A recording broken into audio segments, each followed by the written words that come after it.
Good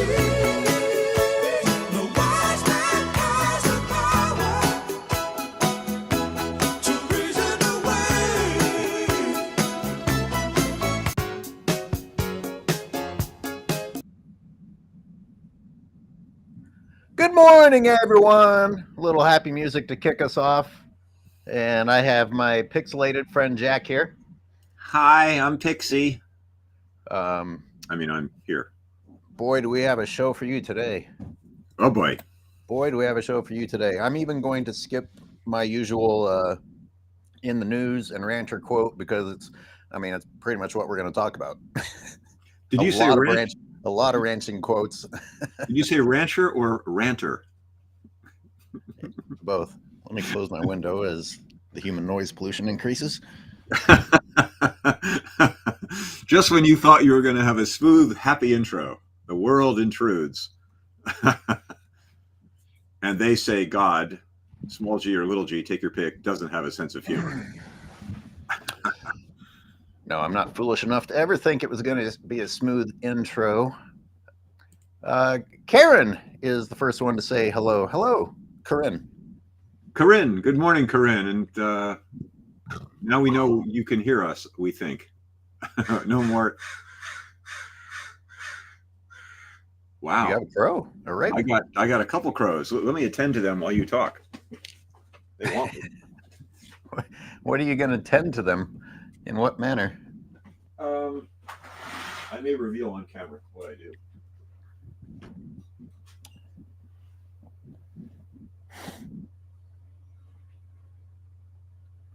Hello, Laura. Okay. So some very basic things here. We are going to help people understand this Point Reyes thing that keeps getting weirder and weirder and weirder. Not surprisingly, we've been dealing with, those of us who have fought for Point Reyes have been exposed to how weird it is and the extent of the ranching lies and the propaganda for a very long time, but they can actually get even worse, amazingly enough. And today, last week we talked about ranchers going to the White House, getting a special investigation into this secret Democrat hippie deal done during the Biden era. Actually, if we can do contrapuntally here, going to House Republicans to try to get, we speculate, to the White House. Which, yeah, the fact that it didn't happen yet is an important detail. And one of the reasons that it hasn't happened yet is because ranchers don't actually want it to happen, or at least some of them don't. Even some of them who claimed that they did want it to happen actually don't. Wait, I don't understand, Skyler. You said ranchers don't want it to happen. Do the ranchers want it to happen, or the ranchers not want the deal to go through? I'm confused. You should be. We're going to try and figure it out. But I tell you what I can depend upon is for the journalists, the local media, to still somehow spin this as victimhood for the ranchers. They're getting caught in their own bullshit is still somehow going to be the rest of ours faults. Yeah, there's definitely an inherent pro-rancher bias because one of the reasons is history, tradition, culture, and then advertising dollars, of course. And then having said that, we as a front have actually changed the narrative. That was one of the things we had to do, which is get it out there that, hey, wait a second, they're not stewards of the land, which is a phrase I'm going to use 100 times today. They're fouling the land, and they're also being heavily subsidized. That fact that the ranchers are getting huge $1 million subsidies over the course of a year at Point Reyes Seashore to farm there is something that the public still isn't aware of. So we just keep repeating it ad nauseum, as is what one must do today to get something across to the public.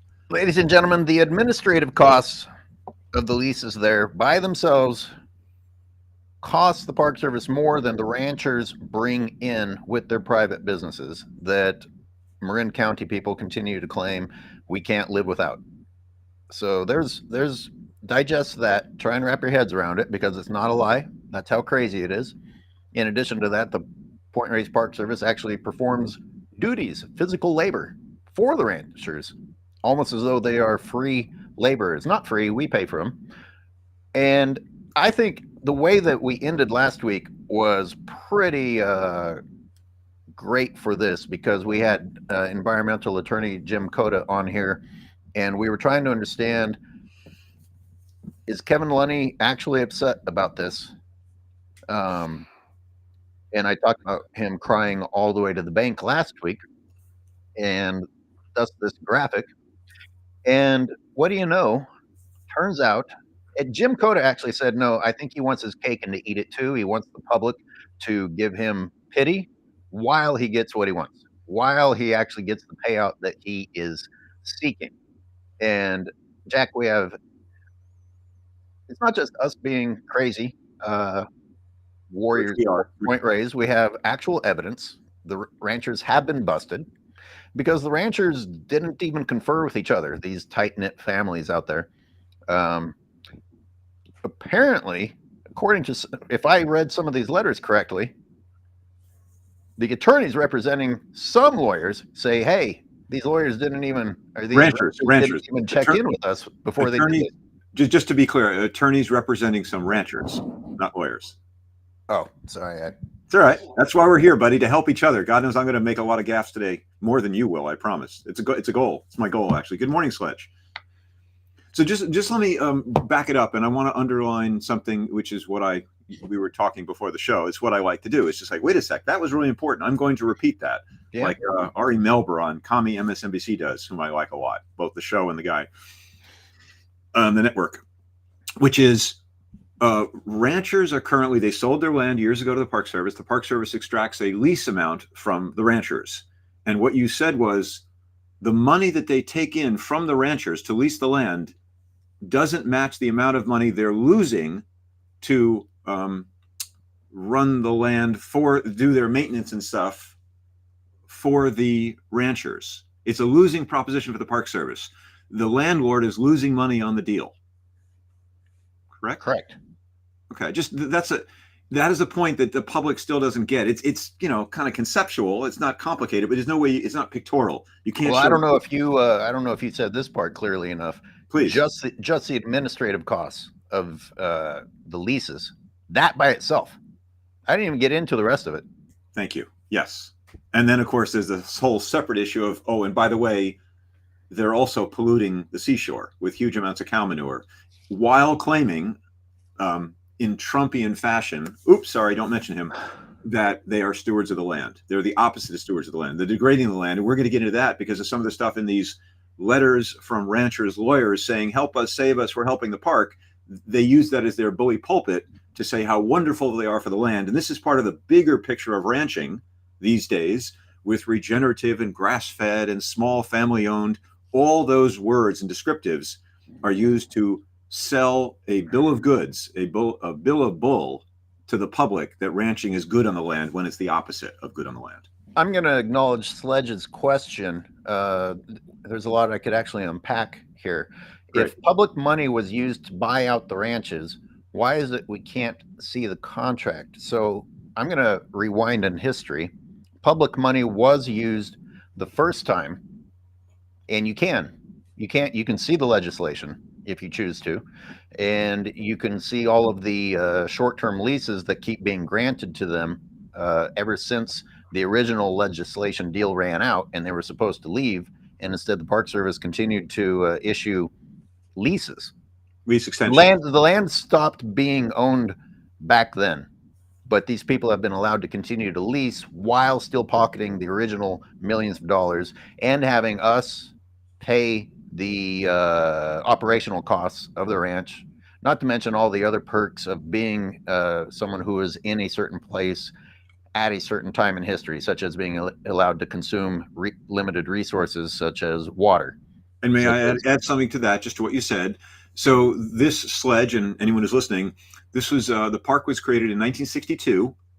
That's when in effect, this deal was made. I don't know that it's called a contract, legislation it was, to buy out the ranches, but then they could remain in the park, which all of them chose to do, to keep ranching the park for a various lease times of about 25 years. Some of them were also called life leases, meaning when that family died, then they would move And this is a huge point of contention to this day because ranchers have since rewritten the narrative, rewritten the reality of what happened, and say, we were meant to stay here forever or in perpetuity, or it was always meant to be ranching in the park. That's a lie. They were paid money so that eventually they would leave, but two things happened. The Park Service didn't have all the cash to pay them in full, so they needed time to make those payouts. And that occurred, as I understand it, through the 1960s and 1970s. I don't know exactly what amounts, Sledge or anybody else, when those were paid to which ranchers, but they didn't have the money. And that also served the ranchers. It served both parties to this arrangement because the ranchers had time to transition out, to make other plans, to buy their lands outside the park, which many of them did. And there's tons of detail. You could do several shows on just that whole period because it was over decades. It was a mutually beneficial arrangement, but it was never to have ranching stay in the park forever. That doesn't even make common sense. Why would you pay them millions of dollars if they were going to stay forever in the park? Hey, you guys have no intentions of leaving. Can we give you millions of dollars to continue to not leave? And as you were getting into, I'll let you get, unwind more now, which is, and we're going to pay administrative fees. We're going to mend fences and do the roads for you. We're going to give you all sorts of additional help that the taxpayers won't know about while we give you millions of dollars and never ask you to leave. It doesn't even make common sense, folks. Now, I think that Sledge is actually probably referring to the New Deal when he says the contract. But I wanted to just do a little bit of a history, right, that we could be talking about two things. And Sledge, correct me if I'm wrong. I'm guessing that you're talking about the Conservancy, the Nature Conservancy's agreement, settlement agreement, that they and the ranchers participated in secret. None of us knew about it. We all got surprised by it. And that word public, and yet the public, the publications going out are that, oh, the ranchers were blindsided and are being ousted. No, they sat down, negotiated, and said, okay, yeah, we'll take the money, except for a handful of them. And here's what's going to be funny today, Jack. Some of them who were happy to take the money still complained publicly. Yes. While others flat out said no. I don't know if I want to give them more credit than the other people, but at least they actually said no to the deal before they continued to complain about the deal. And now we have actual written evidence that these guys were lying. Jack, go. Yeah, no, it's a mess. And yes, Sledge is saying yes, the New Deal. So Sledge, we did the little history there, which is good to do in the show to give it context. But now the current story, in a nutshell, is a settlement deal was arranged. The Nature Conservancy stepped in as an independent third party, saying, okay, ranchers and okay, environmental organizations, three of whom sued the Park Service for mismanagement vis-a-vis the ranching pollution, and agreed to pay the ranchers approximately, we don't know the exact number, $30 to $40 million in total to these 12 ranchers out of 14 that took the deal. And everyone agreed to it. And this was either, depending on your choose your euphemism and choose your perspective, was that done in secret, which makes it sound bad and nefarious, or was it confidential? As these letters we're going to get into today, the next thing that's happened, most deals are done confidentially, out of sight, and then you come to the court and say, here's the confidential arrangement that we've finally come to conclusion with. Guess who was the first to break that confidentiality? Who was? The ranchers. They broke the confidentiality. We started hearing rumors about it being slipped out there by the complainers. Well, it's tricky because then one of our players here today on the stage is Albert Strauss, who was not directly involved in the deal. He doesn't own a ranch in the seashore, but he's or lease one. We got to be careful with the ownership versus leasing. No, he doesn't. Correct. Thank you for the correction. Yes, no ranchers own the land in the park. They own the businesses, but not the land that they lease from. So Albert Strauss, the famous Albert Strauss, organic dairyman, famous or infamous, depending on which side of this you're on, has been very public and trying to make it all public. It's to his purpose, which is an ongoing PR campaign, to say ranching is wonderful. And he gets one of his reasons for this, and this is common sense, he'll never say, but he gets approximately 15% of his milk from two ranches. I think it's Mendoza and Nunez dairies inside the park. Now, those two have signed the deal and they're leaving, But that's the thing that common sense would say. He doesn't want to lose those arrangements because then he has to source that other 15% of milk from somewhere else, likely at greater cost, because if you can get it from dairies in the park, they're subsidized by you, the taxpayer. You can't get a cheaper source than coastal property in California, the most expensive place to live on the planet. That's how messed up these leases are. And that's what it all comes down to, is cheap land subsidized by the public. When Jack, you think if I had one of these ranching leases, I could sit out front and sell cups of lemonade and turn a profit. Well, they wanted to do that. Remember when they were going to this new general management plan I mentioned a couple of years ago? It was like, we want to diversify. We want to have air freaking B&Bs. Now let me tell you something about beef and dairy. It's so unsustainable that even with all their costs being covered for them and nature covering the rest of their needs, they still can't survive. I want people to understand that these ranches were doomed. It's not hippies kicking them out. They were selling their land even before in 1962. Dairy started disappearing all the way back then. And as time has gone on, Earth has not been able to continue to take the punishment that ranches place upon her. And subsidies increased to try and counter the problems of an unsustainable business. And the entire time that these businesses are requiring ridiculous amounts, I'm talking about billions, in order to operate from taxpayers, they get to say that they are running sustainable businesses. And say it again and again and again and again, as with the one I'll go into every show, is regenerative ranching is BS. In fact, I have a webpage on my treespiritproject.com website /regenerative BS. What's the list? What's the list of words that is absolute necessity, yet meaningless? Multi-generational, family, historic, local, historic, organic, free range, small. Holistic management. Yeah, it's just this is all the public relations industry, and it is an industry, millions and millions of dollars over decades, and the beat goes on. And in the era of Trump, now it's just like, oh, what the heck? Let's just Hegseth this thing and just make every claim that, in fact, as has been in some of these letters here, which we're finally going to get to. It's a big tease to lead up to these letters. Yes, get to the ranch attorneys representing the ranchers who are both in the deal and who are not in the deal and don't want the deal. There are various letters we're going to get into, and they'll make the claims again. It's sort of like an opportunity to take the soapbox and say that this land at Point Reyes Seashore will be terrible when ranching is no longer there to heal the land and steward the land. It's like saying when a nuclear waste site closes down, oh, the poor environment will suffer for not having nuclear waste on it. And we got deeper into that in the previous episode when we had an environmental attorney there to back up our hippie claims. So I do recommend. It was a good episode. I recommend that people go back and watch that one if you haven't. Jack, should I try and? I'm curious which letter you're going to start with. Well, I was going to do it kind of chronologically, I suppose. Well, here's my question: are you going to show the people who first complained to the Republican Party, or the people who said, "Don't listen to the complainers"? Well, both of which are the ranchers. so to our audience, and Skyward and I sometimes talk and plan about not planning, so that we have this kind of lively confusion. Because it's such a morass. It's such a morass because you have ranchers are no longer a unified front.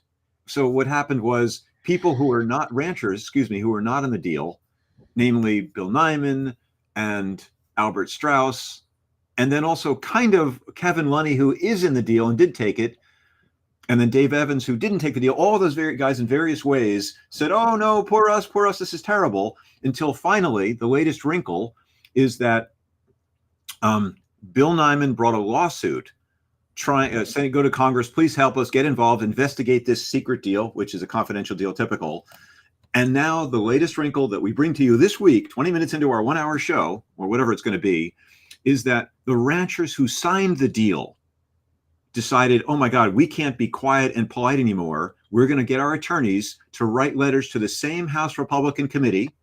This is the Natural Resources Committee that Jared Huffman sits on as a Democrat, as the lead Democrat, but he doesn't run it. It's still run by Republicans. They're in charge, saying, please, no, don't listen to those letters by Albert Strauss and by Bill Nyman. And their lawsuit now by Bill Nyman, which, by the way, David Evans has joined. I'll tell you that in a minute. Leave the deal alone. We want the money. Don't mess this up. And the needle they have to thread is they basically want to say, hey, you other ranchers, shut up and stay out of this. But you can't do that. You have to say, we love our fellow ranchers. Ranching is wonderful. We would love ranching to continue everywhere, except at Point Reyes. We're willing to leave because conditions suck. We're losing money, and we want the millions of dollars. So ranchers are kind of oddly, awkwardly pitted against each other here. I could continue, but I figured I'd take a breath and let you jump in, since you often do with some sentient, salient, pungent comment. I want you to understand that I pick on Kevin Lunny. Well, I'll pick it. Here's the thing. The more I learn about each one of them, I get conflicted about who to pick on the most. I mean, they all have terrible histories. But Kevin Lunny is a loudmouth. He's pissed the ranchers off before. He's pissed the rest of the ranchers off before. And he's not even part of the historic families. He just is an entrepreneur who managed to get in there, managed to get a beef ranch, managed to pollute the bay with his short-term lease oyster business that he also went and complained to Congress when his lease that he signed ran out. And once again was shown as, oh, the evil hippies, the Park Service is being unreasonable, that my lease that ran out. And this is what happens with spoiled brats. They actually become accustomed to the rules being broken for them. Like your lease ran out, but just like with the original deal, the Park Service came to their rescue and was like, well, here, don't leave. Here are all these temporary leases, 1-year leases, 10-year leases, back to 1-year leases. And in the meantime, don't uphold the conditions of those leases. Violate the shit out of them. And we won't do anything about it. There's a good reason that I am saying that, because I did catch some of Kevin Lunny's quotes in one of the many pity pieces that he was featured in, explaining why he went ahead and took the deal. Why the poor guy had to take millions of dollars and just now rely on his other 5 businesses. He says, I figured I was just going to have to keep dealing with the Park Service. It was just going to get tougher and tougher dealing with the Park Service. What do you mean dealing with the Park Service? Then giving you illegally cheap leases, allowing you to overstock? Exactly. Overstock? I mean, overstocking by large margins, not even close. Meaning more cows on the land than they're supposed to have. More heads, more units. Let's objectify the animals as the leases do. More units. But they were living, breathing units that they love them. They love them so much. Right before they sent them off to slaughter as teenagers. Oh gosh, we're having fun now. Can I get into wait? Kevin Lunny's list of lease violations is a mile long, ladies and gentlemen. And I need to add to this: the Park Service don't get to take the credit for discovering any of them. It had to be citizens that said, hey, there are so many more cattle here than are allowed, even I can tell.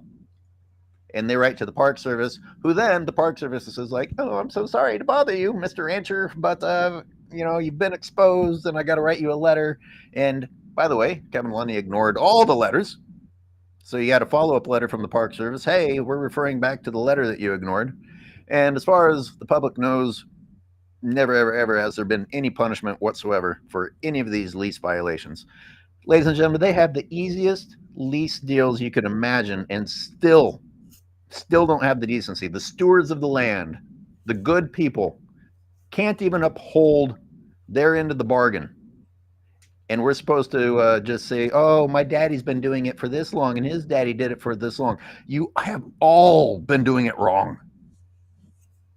Multi-generational doesn't get you out of the fact that you all don't know what the fuck you're doing, or you do, and you're intentionally doing it wrong, because hurting the planet and not giving back increases your profit margin by this much. So may I interrupt your rant to give a voice to the ranchers to hear their point of view, sir? Oh my God. So the first one, this is a letter from an attorney representing some ranchers dated April 18th Today is the 29th. So this is 11 days ago. And this is sent to the Honorable Bruce Westerman, Chairman of the House Committee on Natural Resources. And this represents, oh no. Oh, do you hear that, plaintive kitty? Do you hear that? Because I'm a steward of the cat, you're going to stall for 30 seconds while I let the cat in. So this is fascinating, but I got to let the cat in. All right. Well, I'm going to, I'm right here. I've got copies of all of these letters. So Hang on, depending on which one you do first, I'm going to try and throw them up on the screen. Okay, so I'm going to start reading it, and if you want to throw some of it up, which is kind of perfect. This is the letter. It'll from the Point Reyes Seashore Ranchers Association, PRSRA, dated April 18th. There's two of them, but there's the 18th, and this is now representing. It's an attorney representing 1, 2, 3, 4, 5, 6, 7 ranchers. Right, what's the name of the file? This file is named PRSRA letter, LTR, abbreviated, letter to House Committee 4/18/25. And this represents for what it's worth, for the record, the Double Dairy LLC, the McClellan Dairy, Spalletta Dairy, Gallagher Ranch, Grossi Ranch, Lenny Ranch, Home and Inn Ranch. So let me just jump in here. Dear Chairman Westerman, we are aware that the committee has begun an investigation of the settlement deal of the litigation over the continuation of livestock raising and organic dairies in Point Reyes Seashore. I'm abbreviating. We support the settlement and urge the committee not to recommend or take any action that would jeopardize the settlement, but use the lessons learned here in crafting future policy to retain working ranches on public land. So right there is the pretzel threading the needle of saying, we hear you got letters from other ranchers. Please ignore those letters and leave this deal in place. But we support the general idea of you getting more involved in helping ranching everywhere, but not here because we want the money. Fair enough. The undersigned are members of the Point Reyes Seashore Association. We've decided to move on, and every member of this party, the association represented in this letter, we're all on board. As emphasized in our position statement of January 31st, we're sincerely thankful for the resources that the Nature Conservancy brought to bear. You want to translate that for us, Skylar? What Millions are of dollars? Millions of dollars, 30 to 40 millions of dollars are resources that the Nature Conservancy, they don't use the word money because, you don't want to put that out there. They're getting paid money. Thank you for your resources, Nature. You're giving us some nature, I suppose, as a resource to resolve for us what was Jack, do we consider that private money or public money? It's a combination, right? Well, no. It's considered a private entity, the Nature Conservancy. But they get donations from the public. Exactly. Donations from the public. It doesn't come from the taxpayer. So these are voluntary payments versus the leases that the Park Service, when the Park Service pays the ranchers money or does any service fixing the roads, that's coming from the American people, the taxpayer. And there's no choice about that. That's just budget. It's like saying, I don't want to pay for military. Well, tough darts. You pay taxes, you pay that money. So the Nature Conservancy brought these resources to bear to resolve what was an untenable situation, meaning one that couldn't come to. There was 2 years of litigation, 3 environmental groups, not hippie groups, environmental groups saying, hey, Park Service, these ranchers are polluting. The offer from the Nature Conservancy was an opportunity and a lifeline that the departing ranchers truly appreciate. So, and then they go into the, oh, poor me. We decided to join the settlement and uproot our families, workers, and ranching community that comprised many generations of ranching dating back to the 1800s. It was difficult and full of many tears. We cried, as your beautiful graphic says, crying all the way to the bank. Oh, it's terrible. Oh, woe is us. Who wouldn't like millions of dollars to shutter their business? And of course, they can continue ranching elsewhere. They just won't get the super cheap deal.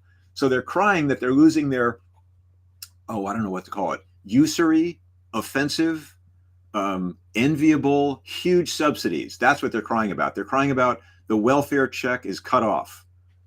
So he goes on and on and on. And more importantly, I'm leaping ahead to the last paragraph. At this point, no departing rancher represented in this letter is in a position to reverse course and stay on the seashore. And this is good news here. Our families, meaning for the park and for the health of the animals in the National Seashore, our families are currently in the process of implementing our obligations under the settlement to move our family and ranches off the seashore. For us, There is no turning back. One ranch has already closed down. Another ranch has purchased property elsewhere. Many of the families are currently cleaning out their ranch buildings and surroundings and removing possessions. Now, I would say, as a snotty aside, we'll see if they all do.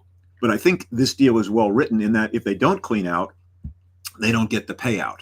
So it's a what I would call a non-professional term, a time release payment. They're not stupid like last time, trusting the ranchers to pay them. From history, it's pay them once they're finally out. So that's it. I could go on, but that's the gist of it. They're begging and pleading and saying, no, it's too late. Leave it alone. Written to the House Republican Committee, Natural Resources Committee, leave the deal in place. This is 7 ranch families signed this letter under the umbrella of the Point Reyes Seashore Ranchers Association.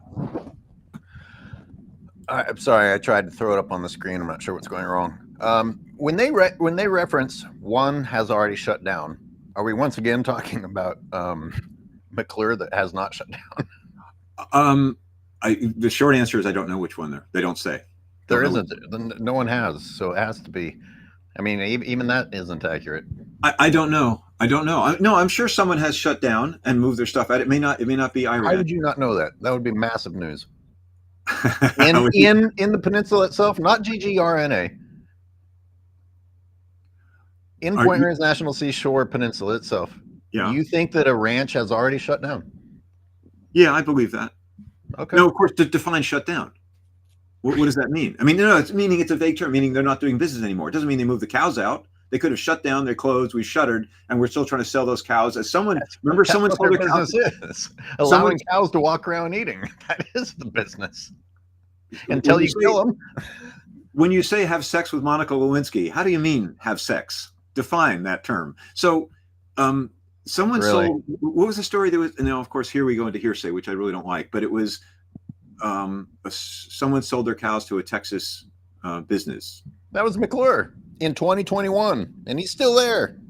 No, that was sold. They sold the dairy cows, and then he took on beef cows because he still wanted to make money on his property while he had it. Yeah. Anyway, that's one letter. Let's keep going. Yeah, exactly. So here's another. Actually, stall for a minute. It's going to take me a moment to find this rather than putting it on the stall. Feed tape.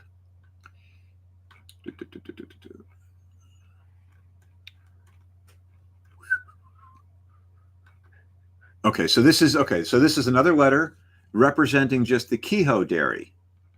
The attorney is Anthony Raimondo, Esquire. This is a piece of work. Oh God. I mean, just let me start out how these things, it's sort of their chance to get a letter to Congress, to Senate, House, not Senate, House Republicans.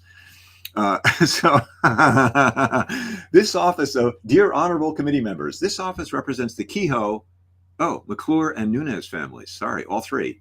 Legacy dairy families. You like that one? Have you heard that one before, Skylar? Legacy dairy families. Legacy. in the seashore, who are parties to the recent settlement agreement, blah blah blah.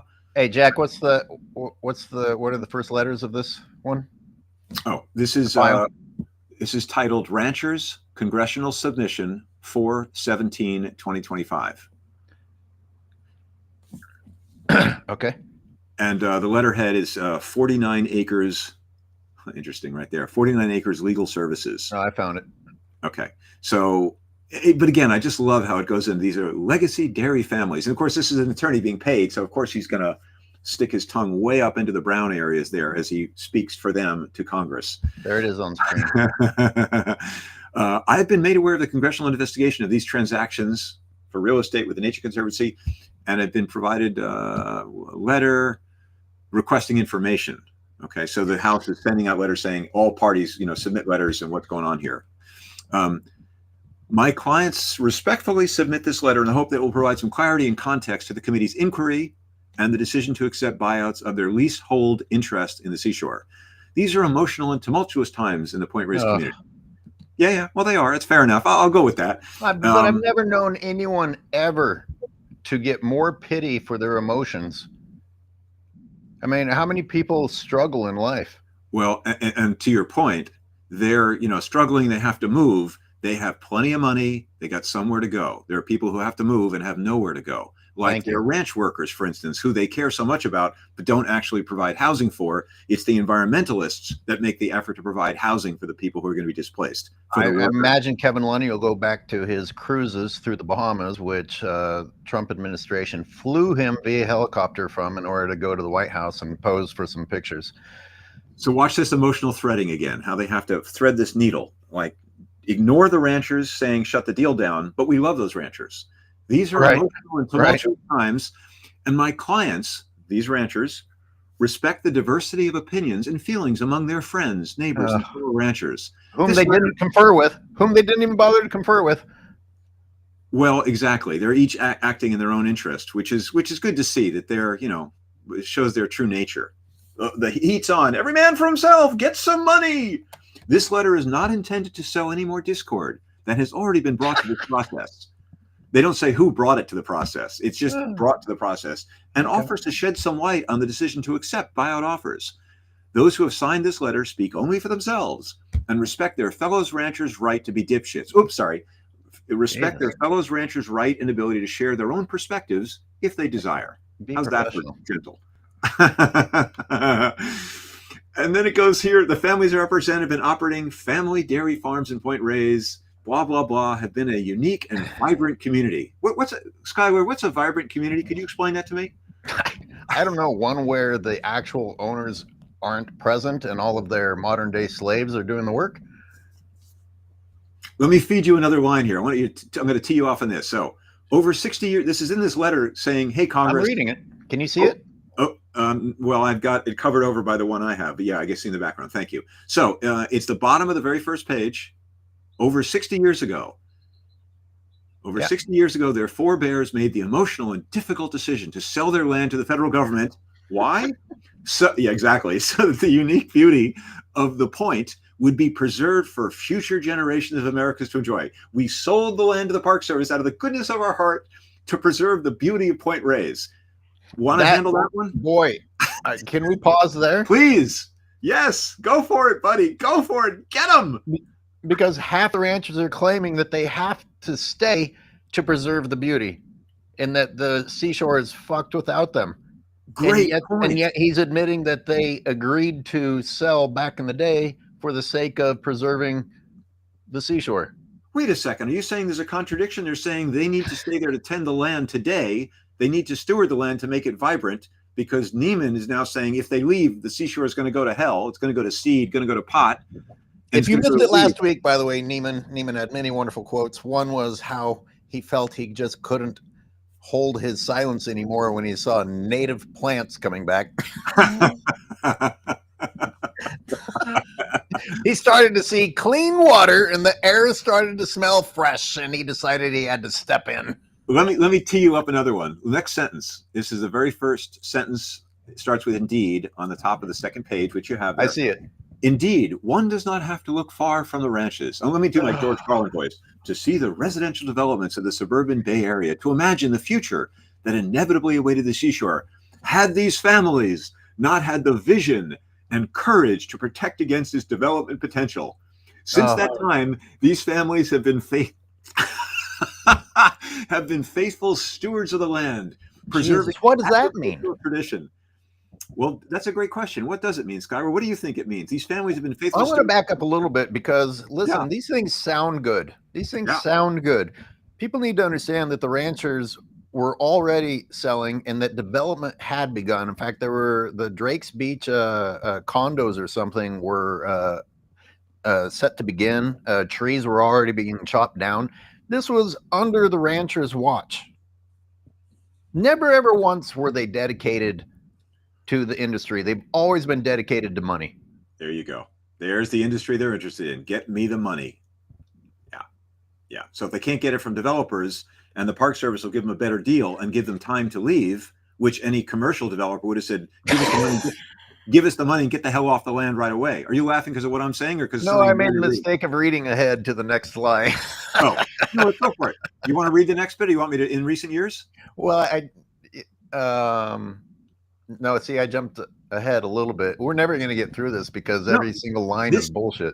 This is the show, though. This is Okay, important. I saw the line that says over the last 15 years or so, California's dairy industry has been besieged by regulatory oppression. Yep, yep, yep. And that's what the Doge bags and the Trump administration can undo: the regulatory oppression of saying, "Hey, you guys are polluting. You guys are fouling the water in a national park." That's the regulatory obsession. Exactly. Oh, and predatory litigation. Right.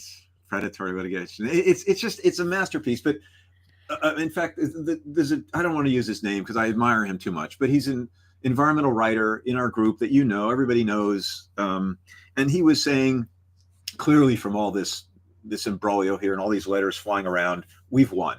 We should be, let's be good winners and not keep picking on these folks. And you and I as activists say, no, that's very sweet, and I admire your gentle nature, sir environmental writer, but we believe that's completely the wrong position to take now. It's a public relations war. This is what's being waged by all this flowery writing about how wonderful ranching are. They're still selling ranching, even as they're pushed out of the park for polluting it.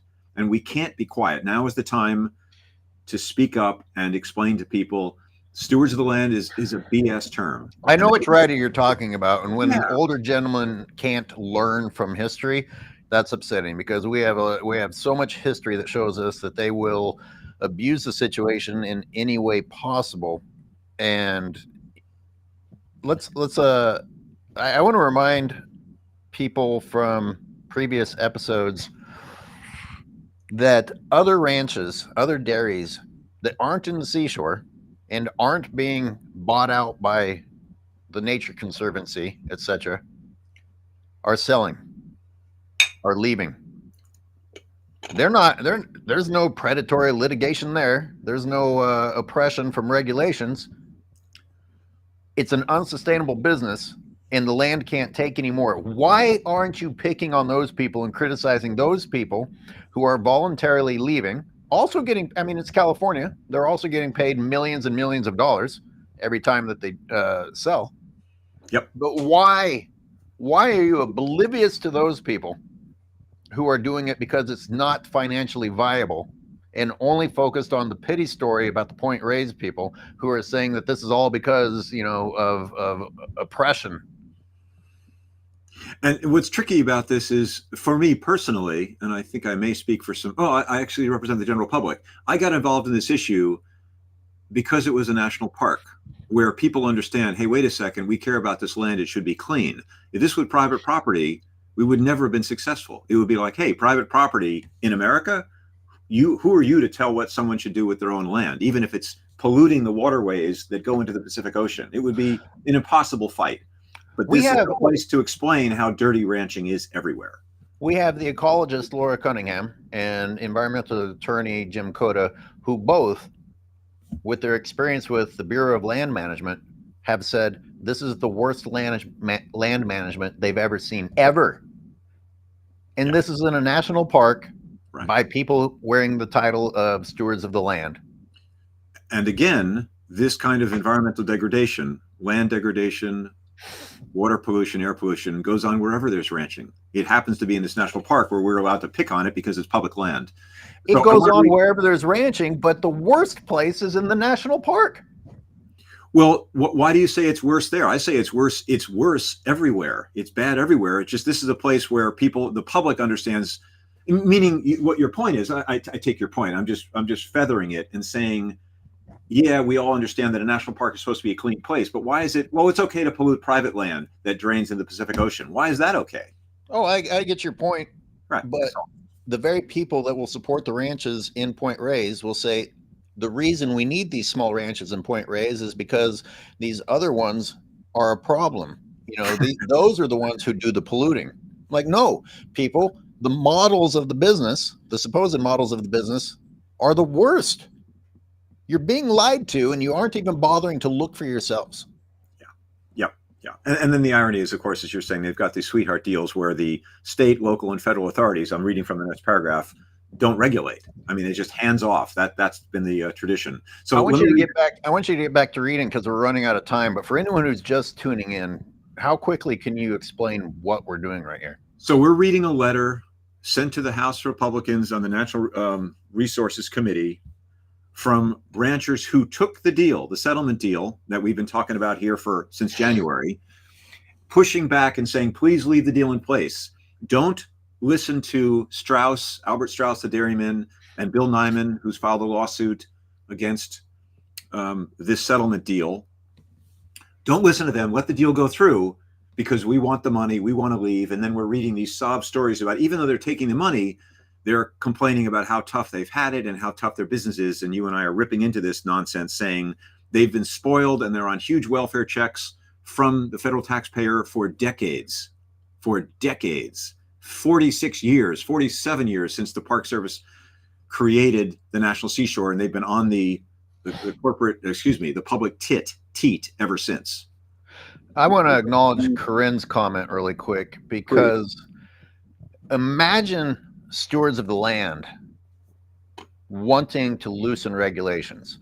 If anything, because these guys, you'll read all these articles about how they're leaders, and what Nyman actually calls himself a renegade rancher, like the future of ranching.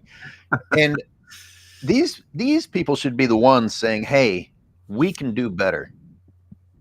It's us who have to point out how bad they are and force them to just almost be semi-decent, and yet they're still so bad that they are violating leases that are loose leases. And in one sentence, let me just throw in there, the small organic Nyman Ranch, best of the best, like Strauss's best of the best, arguably treat their animals a little bit better before they kill them when they're teenagers, because they're out wandering around, right? Rather than in a confined. They don't reach their teens. They don't reach the teens.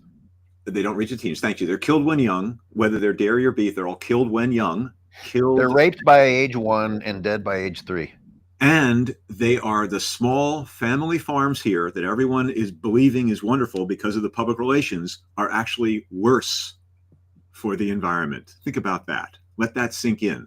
Small family farms are worse for the environment than so-called factory farms. That's going to take some convincing for people to believe. It's a different episode, but let's do it. I'm not going to play the video clip, but I'm going to at least show the image.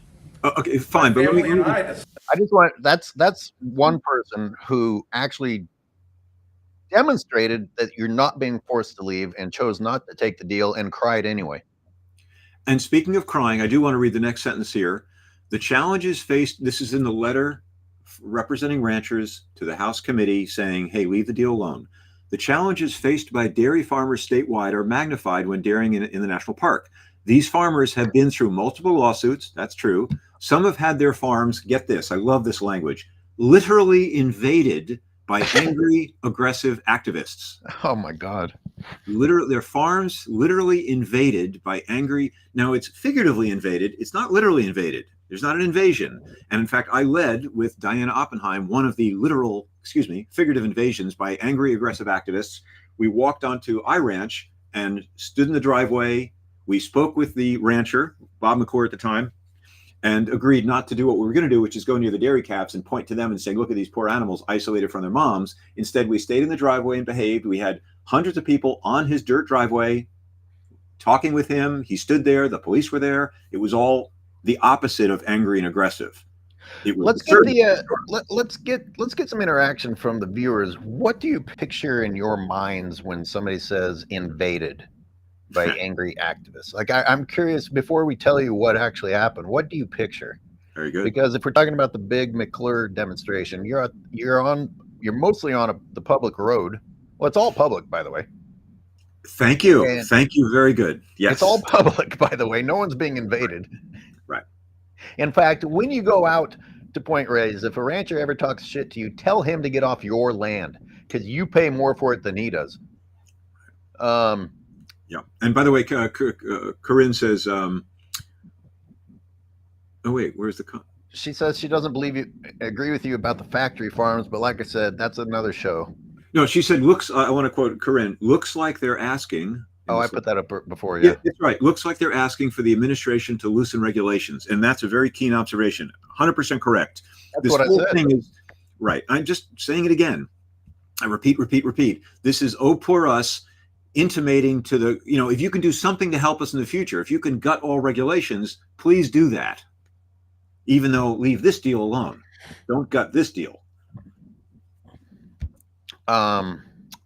So Sledge, we acknowledged this last week, but it's worth acknowledging again. Congratulations on the battle for the forests there.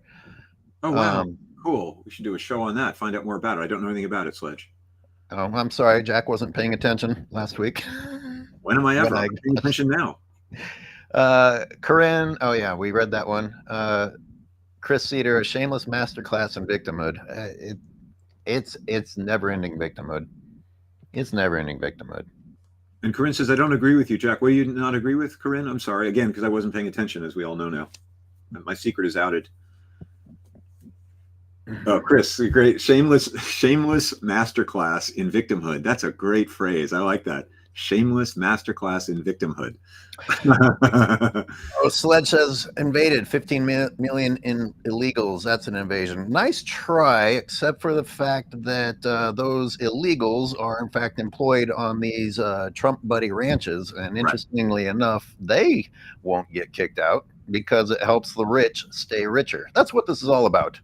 Listen, why are the white people running these companies continuing to be allowed to hire illegals? Where's the punishment for that? You keep offering an opportunity for people who have a shitty life, and they're going to take the opportunity. It doesn't make it right or wrong, but let's stop acting like, oh my God, why is this happening? And Corinne's comment about the invasion, she says it's the same old demonizing language leveled at activists. We are domestic terrorists, etc. Very good. Yep. Oh, and how many people would you say were at that demonstration? By the way, standing on the road, not standing on the farm. So, to be very precise, it was the biggest demonstration, as far as I know, we ever had. It was Jim Cota was there counting. I think he counted 287. It was almost 300 people on a. Of course, this is on a long public road, which goes toward the ranch complex. We didn't arrive at the ranch complex. We stopped, 2/3 of the way there. So we didn't interfere with his operation at all. He couldn't drive trucks in and out, but he was there to watch what we were doing anyway. Park Service was there watching what we did. Very peaceful. I mean, it was so ridiculously hippie peaceful. We even had a bit where people lie down on the ground, pretending they're the cows and stuff. Very sweet.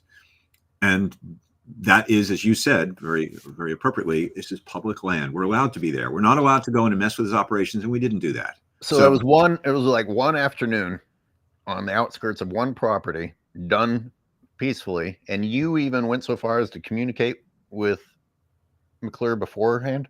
Oh, okay. we shook hands and talked, and I wanted to let him know we're not here to destroy your property or do anything. We weren't looking to get arrested, but we have a right to demonstrate. And now look how it's being spun years later. Well, and to be very accurate, I have no idea what he's referring to beyond that. Maybe the wonderful Liz Dodge, scientist who led some ranch tours, which are totally legal because it's our public property, not interfering with the business. But she would take people like, let's look at where the poop lagoons are, where all these cows shit in the water, which then leaks into the streams, which then poisons the ocean. We want to observe this stuff.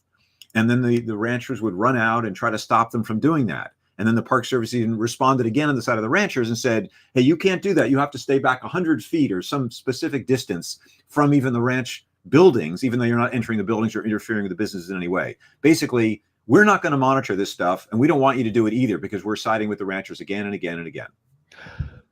What, you got a couple more gems to read before we run out of time, right? I could go on for days. I mean, you're only into 2 of the letters. Yeah, it's for me. I like digging into them the way we're doing, so that people get it as a lesson versus just speeding over the stuff. Because so is it fair to say that it's basically redundant? I mean, it's the same crap with a different language. Well, but the crap is spread all over the place, over thousands of acres, if you will. The ranching families, quote, the ranching families understand and appreciate that there are employees and tenants. They don't say our employees. There are employees and tenants. Like, it's so third party abstracted. There are employees and tenants, ours, who are also affected by these decisions. And for that reason, the farmers collectively insisted that generous relocation assistance be provided, period. But not by us. Go screw yourselves, ranch workers. We want to insist that they provide, these damn environmentalists and these terrorist organizations provide the assistance to you ranchers, which we ain't going to get, we ranch workers whom we hire and now cut loose and say, screw you, buddies, go ask them for money. You got that? And by the way, the Nature Conservancy did put a few million toward that very thing. As you have said before, and we should say it a few times here to get it, the environmentalists and the Nature Conservancy, I'll throw them in with the environmentalists because they're, paying to get this deal done, are the only ones who did anything for the ranchers. For the ranch workers. I keep saying that. The ranch workers. Who did nothing for the ranch workers? The ranchers who hired them at presumably very low wages and renting them property so they could turn a profit just from the leasing the buildings to their workers. They could turn a profit even if they didn't make money off ranching. Considering the concern for illegals, and I'm not going to say that you shouldn't be concerned about the number of illegals, or you should, but considering the amount of concern that we have, I would expect a lawsuit against the Nature Conservancy for putting millions of dollars for trying to help people find housing who supposedly shouldn't be here at all. Why aren't you upset about that instead of the very people that would vote those people out are the ones saying, give those people more money. Yeah. Get out of the country, but give them money to stay in the country. Thank you, Paula. You can watch this later. This show is recorded and presumably, and we'd like it to be watched by more people than can participate in it because, it's 9 o'clock to 10 o'clock on every Tuesday morning. So no worries. And Sledge, I'm not going to let you drag me back over to the, red versus blue, Democrat versus Republican general arguments. I'm going to stay, as best I'm able, focused on this specific issue at Point Reyes, which is a microcosm for a lot of the issues. But I'm not going to get into the whole immigration thing, which is obviously a giant topic, which I'm not equipped to handle. No.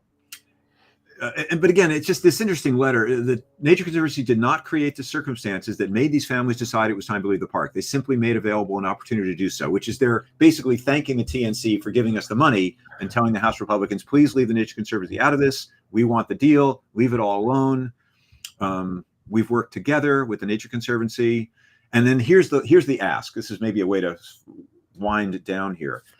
At the end of this letter from the ranchers, if Congress wants to avoid similar circumstances from arising in the future, we urge our elected officials to examine how and why a state like California, where dairy, made up almost entirely of family farms, I don't know, we'll talk about family farms, has been strangled by hostile regulations, activism, and litigation instead of being protected. So there it is. There's the not so subtle ask. Get regulation off our back, as if they were subject to regulation in the first place. They weren't. I almost wonder if they're putting the movement toward organic in that, which by the way was a customer demand, a public demand for things to get better. Once again, stewards of the land should have already led the way to being organic. It's interesting that the ranchers went through a difficult period of time in order to become organic. And the organic is really not attractive to people. Like what I've filmed out there right now is the new organic. I can't imagine how bad it was before. What's interesting too, Schuyler, if you go back to late 1800s when these farms first, killed all the Indians, pushed them off the land and started their farming. Illegals, Jack. The wrong skin color. It was originally all organic. There were no chemical pesticides. That came with the Industrial Revolution, the development of these chemicals, and then it became a toxic industry and consolidated into larger, corporations and stuff. So I kind of appreciate the theory. I mean, if it's vegetables, I'm all for small family vegetable farms because they take up 1/10 the land. But cattle ranching doesn't work on the land, especially organic. It takes up, for cattle ranching, beef and dairy cows, takes up more land. You're supporting factory farms. No, I'm supporting small organic vegetable farms, wise guy. So, Sledge, I appreciate your sticking in here. I am curious what you think about, the people getting away with employing the very people that we supposedly need to get rid of to help the country. I mean, that's got to be a little bit of a mind twist. And I've been aware of this. This has been going on for a very long time. What was the movie? Food Inc. that showed the FBI raiding farms and kicking out the workers, but left the people that hired them be. That was the first time I started waking up to it. Wow. And that was a long time ago. Wow. What was that, 2011 that movie came out? Right. Blame the poor victim, but leave the hiring evildoer in place. And when they leave the ranch, guess where they go? To the others that exploit people, the leaf blowing businesses. Or meat packing, as they call it, which is to say places where they kill thousands of animals every day for people's dining pleasure. All these wonderful existences that are being provided for the ranch. Yeah, all those jobs that the American people desperately want. Oh, and by the way, Dave Evans, who took the deal and has been crying. You have a picture of Kevin Lunny, who was crying to the public about the deal. But Kevin Lunny 4 years ago in the first. Sorry. That's right. So that's Dave Evans. So he has signed on to the Neiman lawsuit, which is going against all these letters I was just reading, joining the Neiman Ranch thing. And I was speaking to some experts yesterday that we work with saying, what's motivating Bill Neiman? And these are just guesses because you don't know what really motivates the guy. He doesn't say. I could read, that's the other, I don't know whether we want to get into it, but that's the other letter I could read, which is Neiman's letter. But it's just this PR piece that goes on and on and on saying, oh, poor us, you're destroying ranching. And then the usual bullshit PR about how the park will suffer for the lack of ranching by, presumably Neiman, who's staying, by the way. That's why it's tricky. He kind of has a right to sue because he's saying, I don't like the deal, I didn't take it, and here I'm going to complain. But his complaints are just over the top BS as usual. It's interesting.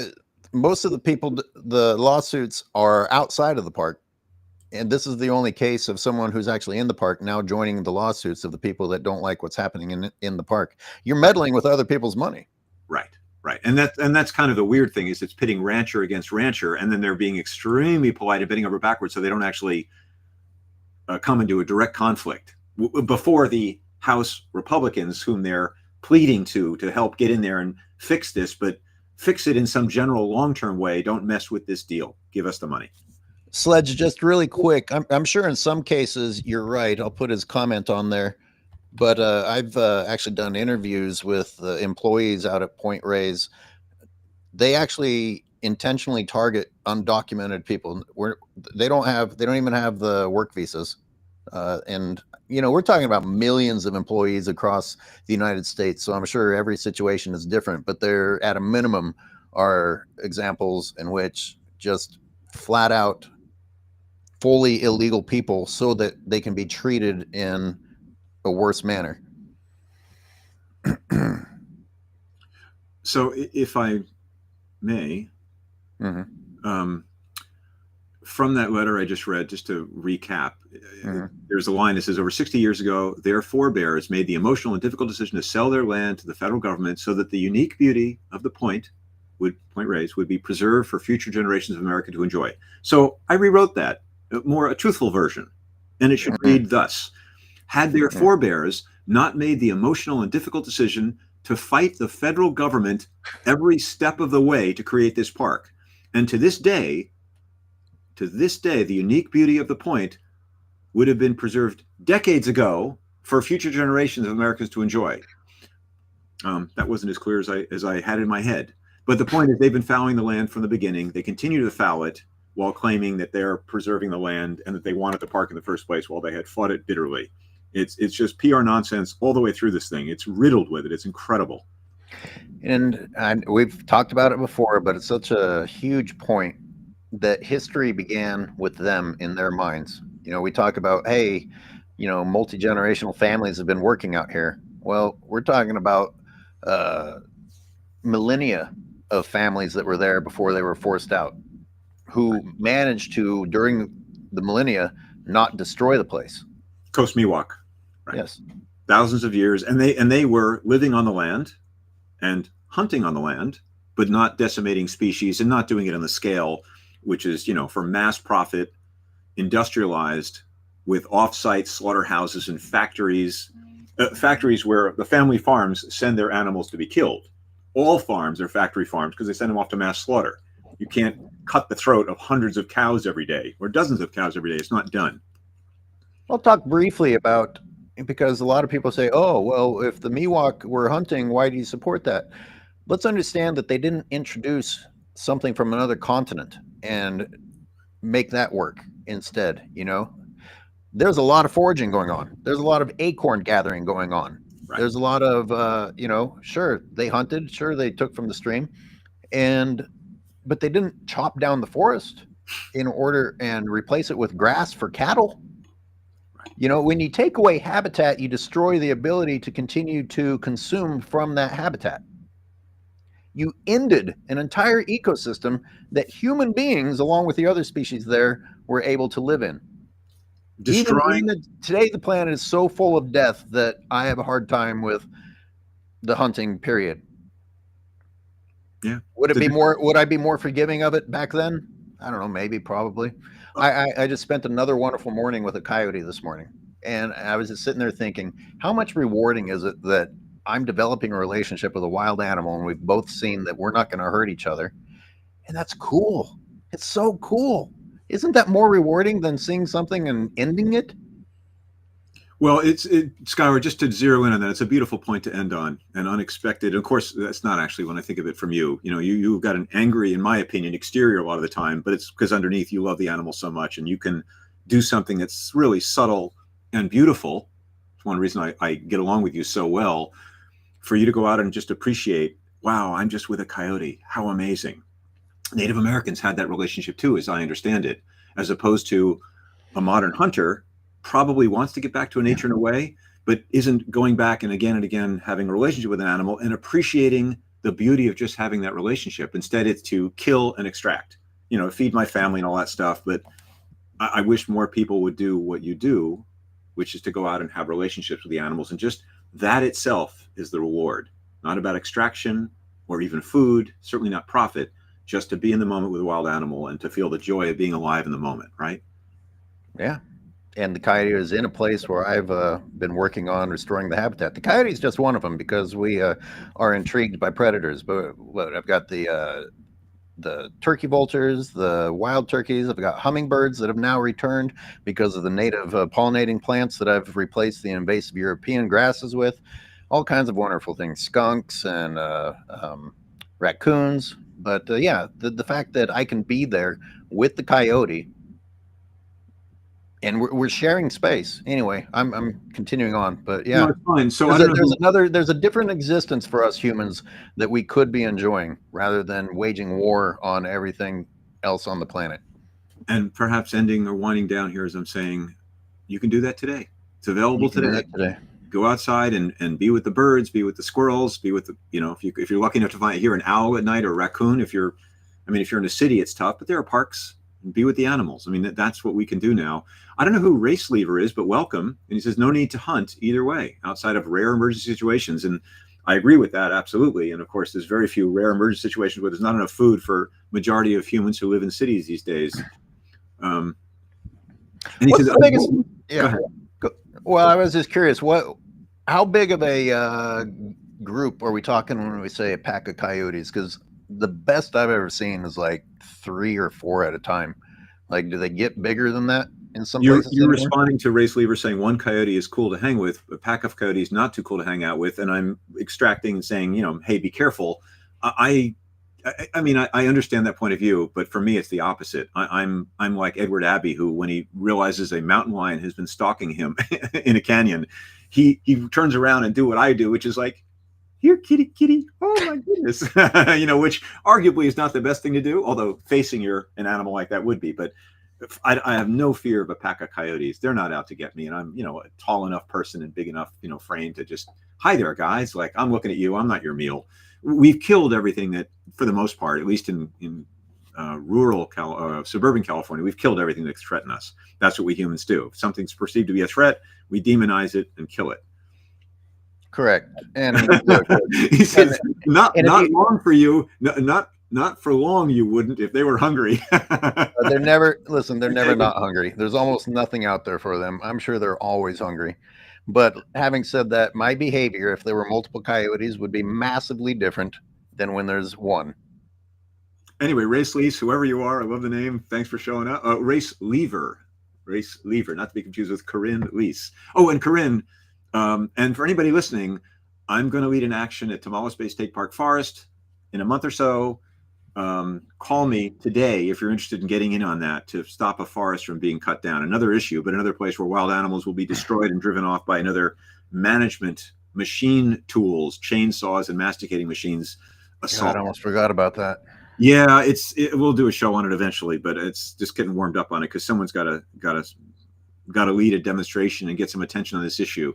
And people have been taught to not just, well, to fear forest. We need to cut down and manage all forests, the Forestry Association says, in order to be protected from wildfire, rather than protecting houses with home hardening and defensible space.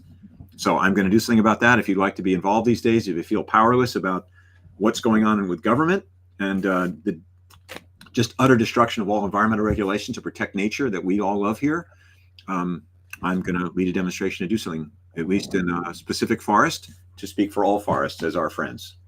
Good. And you can reach me, jack@treespiritproject.com, my email, and my website, of course, has more contact information, treespiritproject.com, and reach to Shame of Point Reyes. Skywar's just put a link up for...